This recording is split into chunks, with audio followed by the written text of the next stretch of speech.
Chikin. Hey, applying for a US visa. What's up? It's a culture detective here investigating your favorite animes. And yes, earlier today I went to the embassy to apply for the USA visa. But anyways, uh, here I am talking about another anime. I have been talking a lot about animes recently, and today I will be doing a review on Nekomonogatari Kuro. Now, Nekomonogatari Kuro is part of the Monogatari light novel series, also the anime series, which are adapted from the light novels. If you have not seen Bakemonogatari or Kizumonogatari, watching this immediately right off the bat would be a terrible idea because you would be left extremely confused. But in the overall Monogatari chronology, the first four parts of the story in chronological order is supposed to be Kizumonogatari, which I've reviewed. It's three short movies, and then this one, Nekomonogatari Kuro, and then it is Bakemonogatari and Nisemonogatari. That is the first four parts in the overall arching Monogatari story. Except Bakemonogatari was actually the first part of the story that went out, that was released in light novel and also in anime. And then in light novel version, the next part that was released was Kizumonogatari, and then afterwards I think it is Nisemonogatari, which is later, and then the story kind of jumps backwards again to Nekomonogatari Kuro. And the chronology of the Monogatari series is only going to get messier and more confusing as it goes along. But if you are interested in how all of these story parts relate to one another chronologically or in light novel and anime release order, there's a huge PNG file that you can check out. But anyways, Nekomonogatari Kuro is the second prequel to Bakemonogatari. It takes place between Kizu and Bake. And not too long ago, I talked about Kizumonogatari, the three short anime movies that was released in 2016 and 2017. And I love them so much. I love them and enjoyed them way more than I thought I would. It is just oozing with style, charisma, aesthetics. It has layers. It has great cinematic language. It looks beautiful, and it has a lot to chew on and think about. So obviously at this point I'm already completely a Monogatari fan, so I have to watch every single Monogatari series from here on out, including this one. A lot of Monogatari viewers skip this one because Nekomonogatari Kuro is actually only 4 episodes long. This is actually the first time in my entire life where I finished an entire anime on one day, if you consider Nekomonogatari Kuro as one anime. But I finished this in one day. It's only 4 episodes long. It could easily have been like a 1.5 hour long movie, but it was at the end turned into a 4 episode long anime released all on one day, and that is the last day of 2012. And the story of this anime is essentially about Hanekawa Tsubasa, and she is the super smart, super intelligent, really nice, kind, helpful, sympathetic girl that is Hanekawa Tsubasa, who wears glasses and who's a really nice person.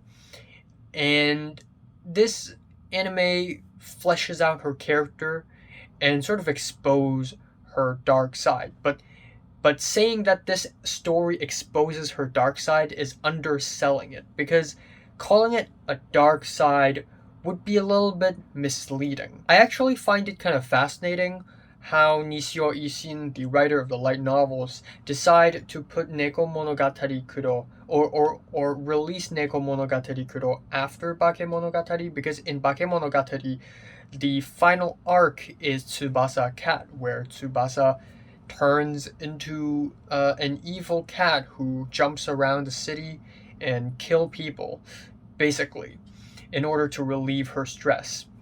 And that is not the first time she's turned into a cat. The first time is in Nekomonogatari Kuro. But I feel like Bakemonogatari came first to showcase Hanekawa Tsubasa's character, sort of like a teaser without going into like intense details like Nekomonogatari Kuro does. And I have to admit, Hanekawa Tsubasa is now, in my opinion, one of the most well-written anime characters I've ever encountered.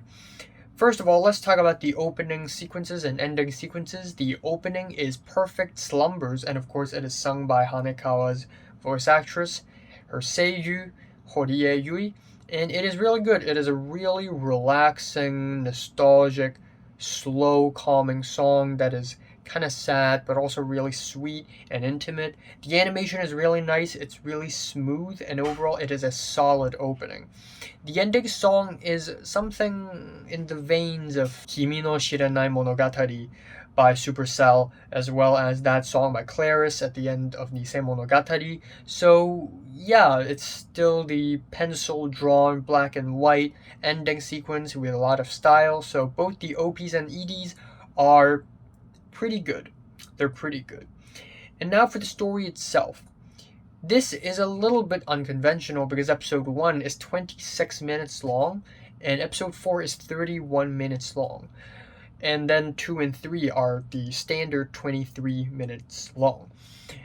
And the first 2 episodes are kind of slow and kind of boring as expected of a Monogatari series arc. The anime basically spends the entire first half of episode 1 meandering and beating around the bushes. The entire scene is basically Araragi Koyomi, our main character, talking to Tsugihi, his younger sister, about love, and him basically asking himself if he's in love with Hanekawa Tsubasa or if he's simply lustful for her. And yeah, a lot of dialogues. Very, very dialogue heavy. But the show still manages to put a lot of style, put a lot of fun shots and fun edits into the dialogues in order to keep it interesting. That being said though, I still didn't enjoy episodes 1 and 2 all that much. The real conflict begins halfway through episode 2, and at that point it starts to get really interesting, and the rest of the season is also pretty solid and decent, and that is basically my opinion of Nekomonogatari Kuro. It is exactly as good as I thought it would be. I know it would start off boring, but it did become interesting and thought-provoking near the end. Maybe not as interesting or as thought-provoking or as bold as Kizumonogatari, because my expectations were pumped really high after watching Kizumonogatari. But still not bad at all. I still really, really like it. As expected of Studio Shaft, the animation is great.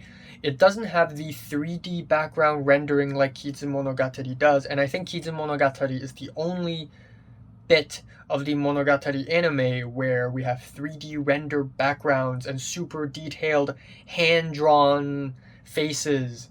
But in regular television anime format, the animation is a little simpler.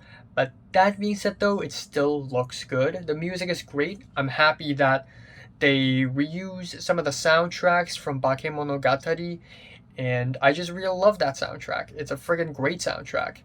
Then we have the voice acting, which is amazing as always. Kamiya Hiroshi as Araragi Koyomi is perfect. Can't think of a better voice actor for playing this role. Horie Yui as the soft-spoken, kind, nice Hanekawa Tsubasa, amazing. Sakamoto Maya as the kiss shot Acerola Orion Heart Under Blade, the lolly vampire girl. She's good. She's good. And overall, it is a really solid anime in technical aspects and also in story writing aspects. And finally, I'd like to talk a little bit about Hanekawa Tsubasa, the main centerpiece of Nekomonogatari kuro. So neko means cat. Neko is cat. Monogatari is story. So bakemonogatari is bakemono, monster. Monogatari, story. Nisemono is a fake or an imposter. Kizu is a scar or a wound, and neko is a cat. So cat, story. And kuro means black, which basically implies that we're going to have a white one. We're going to have a Nekomonogatari Shiro. And that's true, but Nekomonogatari Shiro is a part of Monogatari's second season. But anyways, Hanekawa Tsubasa is our centerpiece in this anime, and she's already appeared in Kizumonogatari, and every time she shows up in Kizumonogatari, she's this really nice, really intelligent, really calm, soft-spoken, kind girl. But of course, given that it is the Monogatari series where every single characters have a lot of layers to peel, Hanekawa Tsubasa is actually a much more complicated and darker person than she lets on. And she even drops hints and clues of that in Kizumonogatari when she warned Araragi, saying that if Araragi really knew the real her, Araragi would be weirded out, even though she is speaking to a vampire at that point as a human being. But the real Hanekawa Tsubasa is, in a sense, dark.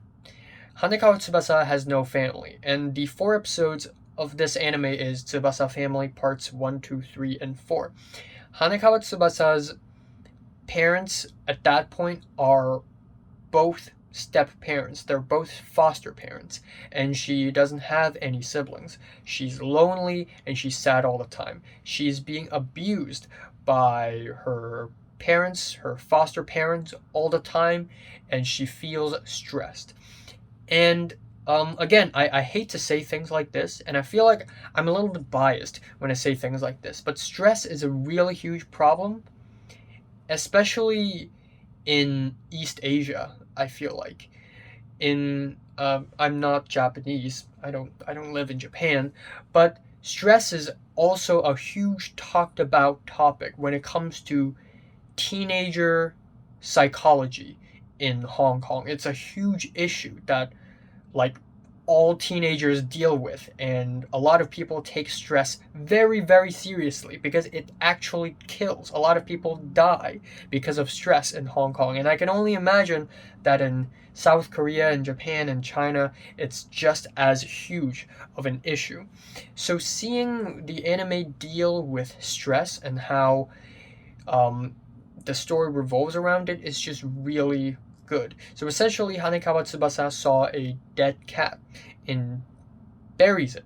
And that dead cat turns out to be an aberration, which is a weird supernatural thing. Anything can be an aberration at this point. But that cat revived and became a split personality for Hanekawa Tsubasa. And it is called a metal cat, but usually metal cats are very weak, and any amateur vampire can defeat a metal cat easy peasy. But this is not just any metal cat. This is Hanekawa Tsubasa combined with the metal cat. And because Hanekawa Tsubasa has such a dark personality, and given that she's just super duper smart, this metal cat has become one of the strongest things, one of the most powerful entities to ever appear in the entire Monogatari series. Again, the story does a really great job at combining supernatural elements with more real psychological issues, and Hanekawa Tsubasa is, again, easily one of the most complex characters I've seen in anime, and there are tons of complex characters in the Monogatari series. Everybody's got layers, everybody's complicated, everybody's got issues in Monogatari series. Nobody is innocent and naive. Everybody's got something going on for them, especially Hanekawa Tsubasa, because this kind girl is an act. She's faking it. She's pretending all the time. She's playing a character all the time. In reality, she isn't evil, but she is just a normal girl. She isn't super kind, she isn't super evil, she is just normal in reality. And because of the act that she puts up every single day for her entire life, there is so much stress and anger and sadness and pain built up inside her that after burying the cat and becoming and forming a split personality, she decides to relieve her stress by literally going around the city and killing people. And that is a very dangerous thing if you have no outlet, if you can't find a single person to relieve your stress on or to share your emotions towards. Another thing is that Hanekawa's parents, her foster parents, are abusive. They hit her, especially her dad, who hits her, and Hanekawa Tsubasa remains irresistant towards her foster parents. And again, a lot of stress is built up, and at the end, she just explodes and becomes a very violent cat girl. And yes, domestic violence is bad. It is terrible. But this anime makes an effort and try to sort of look to the other direction and say, what even caused this domestic violence to begin with? Is it because Hanekawa Tsubasa is pretending all the time and this has pissed off her foster parents? And it does this to make a case to show that ultimately at the end of the day, this is almost like a vicious cycle of Hanekawa Tsubasa pretending to be this perfect, kind, happy girl, and then people around Hanekawa Tsubasa just becoming really violent and abusive towards her.